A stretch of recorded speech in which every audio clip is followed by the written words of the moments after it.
கிருஷ்ணகிரியில் செய்தியாளரிடம் பேசிய தமிழக காவிரி விவசாயிகள் சங்கத்தின் பொதுச் செயலாளர் PR பாண்டியன், தமிழகத்தின் நிதி சுமை இருந்தால் கூட்டுறவுத்துறை கடன் வசூலை தற்காலிகமாக நிறுத்திவிட்டு புதிய பயிர் கடன்களை தமிழக அரசு வழங்க வேண்டும் என்று குறிப்பிட்டார். கிருஷ்ணகிரியில் தமிழக விவசாயிகள் சங்கத்தின் சார்பில் உழவர் தின பேரணி பொதுக்கூட்டம் நடைபெற்றது. தமிழக விவசாயிகள் சங்கத்தின் மாநில தலைவர் ராமகொண்டர் தலைமையில் நடைபெற்ற இந்த பேரணியானது பழையப்பேட்டை காந்தி சிலை அருகில் இருந்து துவங்கிய கடன் தள்ளுபடி பேரணியை தமிழக காவிரி விவசாயிகள் சங்கத்தின் பொதுச் செயலாளர் PR பாண்டியன் கலந்து கொண்டு துவக்கி வைத்தார். நகரின் பல்வேறு பகுதிகள் வழியாக சென்ற இந்த பேரணியானது இறுதியில் புதிய பேருந்து நிலையம் அருகில் நடைபெற்ற பொதுக்கூட்டத்தில் கலந்து கொண்டு உரையாற்றினார். இதனை அடுத்து முன்னதாக செய்தியாளரிடம் பேட்டியளித்த PR பாண்டியன், புதிதாக பொறுப்பேற்றுள்ள ஜோசப் விஜய் தலைமையிலான அரசு விவசாயிகளின் நலனை கருத்தில் கொண்டு வேளாண்மை துறையின் கீழ் வணிகத்துறை என்ற புதிய துறையை செயல்படுத்தி இதற்கு மாநில அளவில் ஒரு IAS அதிகாரியை நியமிக்க வேண்டும். ஒவ்வொரு மாவட்டத்திலும் விளையக்கூடிய உணவுப் பொருட்களுக்கு உரிய விலையை நிர்ணயம் செய்து அந்த விலையை குறைவில்லாத வகையில் அரசே கொள்முதல் செய்து விவசாயிகளை பாதுகாக்க வேண்டும்.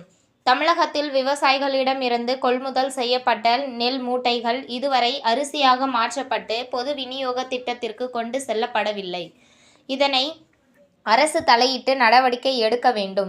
தென்பெண்ணை ஆற்றில் கர்நாடக மாநில பகுதியில் இருந்து கலக்கக்கூடிய கழிவு நீரானது ஒட்டுமொத்தமாக கிருஷ்ணகிரி, தர்மபுரி, கள்ளக்குறிச்சி, திருவண்ணாமலை, கடலூர் உள்ளிட்ட மாவட்டங்கள் மட்டுமின்றி புதுச்சேரி மாநிலம் வரையிலும் மிகப்பெரிய பேரழிவை உருவாக்கி வருகிறது. இரு மாநிலங்களை பாதிக்கக்கூடிய இந்த விவகாரத்தில் கழிவுநீரை கலக்கக்கூடாது என்று தென்னிந்திய பசுமை தீர்ப்பாயம் உத்தரவிட்டும் கர்நாடக அரசு அதனை ஏற்க மறுக்கிறது. எனவே மத்திய அரசு உடனடியாக தலையிட்டு தமிழகம் மற்றும் கர்நாடக அரசுகளை ஒன்றிணைத்து பேசி இதற்கு நிரந்தர தீர்வு காண வேண்டும். முதலமைச்சர் ஜோசப் விஜய் அவர்கள் தேர்தல் பிரச்சாரத்தின் போது, நான் ஆட்சி பொறுப்பேற்றால் சிறு குறு விவசாயிகளுக்கு 100% கூட்டுறவு கடன்களும், பெரு விவசாயிகளுக்கு 50% கடன்களும் எவ்வித நிபந்தனையும் இன்றி தள்ளுபடி செய்யப்படும். மற்ற அரசியல் கட்சிகளைப் போல் ஏமாற்ற மாட்டேன் என்று வாக்குறுதி அளித்தார்.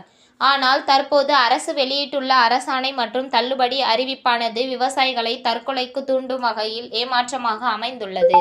இந்த துரோகம் முதலமைச்சருக்கு தெரிந்து நடக்கிறதா அல்லது துறை செயலாளர்கள் விவசாயிகளுக்கு எதிராக செயல்படுகின்றனர்களா என்பது குறித்து விரிவான விசாரணை நடத்தப்பட வேண்டும்.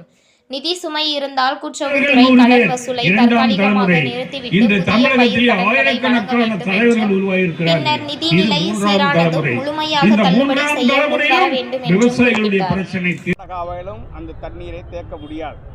ஆண்டுக்கு 250 DMCக்கு மேல் கடலில் கலக்க வேண்டும். கடல் வெப்பமடையாமல் இருப்பதற்கு தண்ணீர், கடலுக்கு நல்ல நீர் கடலுக்கு சென்றடைய வேண்டிய இயற்கை சூழல் இருக்கிறது. இதெல்லாம் யாரும் மறுக்க முடியாது.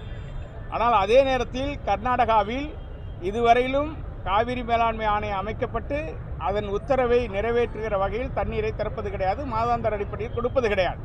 ஆனால் அவர்கள் சொல்லுவது, நாங்கள் உபரி நீரை தான் தமிழ்நாட்டிற்கு விடுவிக்கிறோம் என்று சொல்கிறார். அந்த உபரி நீரையும் தமிழ்நாடு எல்லையில் அணையை கட்டி நான் குடிநீர் என்கிற பேரில் அதை தேக்குவார்களே. ஆனால் ஒட்டுமொத்த தமிழகத்தில் சென்னை உட்பட 11 மாநகராட்சியை உள்ளடக்கிய 32 மாவட்டங்கள் வாழக்கூடிய 5 கோடி மக்களுடைய குடிநீர் ஆதாரம் பறிபோகும்.